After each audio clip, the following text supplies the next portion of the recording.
A male honeybee has only one major job in the colony, mate with a queen, but after mating, he pays the ultimate price. These males are called drones. Unlike worker bees, they don't collect nectar, build the hive, or raise the young. Their entire biology is built around one mission: finding a queen during her mating flight. When a virgin queen leaves the colony, she flies into an area known as a drone congregation area. Hundreds of drones may compete for the chance to mate with her, but only a small number succeed. And here's where the story becomes shocking.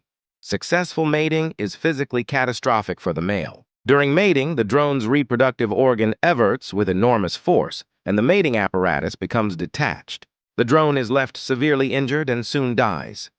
The queen, however, survives and continues her flight. But why would evolution create such a brutal system? Because the queen isn't just mating for herself. She's collecting genetic material for the future of the entire colony. A queen can store sperm from multiple males and use it over a long period to fertilize eggs. That means one short mating flight can influence the genetic diversity of an entire colony. And there's another fascinating detail. Most drones are produced from unfertilized eggs. So a male drone typically has a mother but no biological father.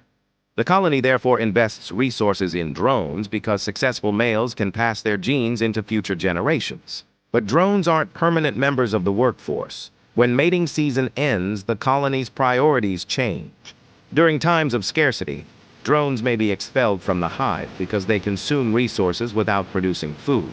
So the male honeybee's life is incredibly short and specialized. But evolution has given that short life one enormous purpose: reproduction.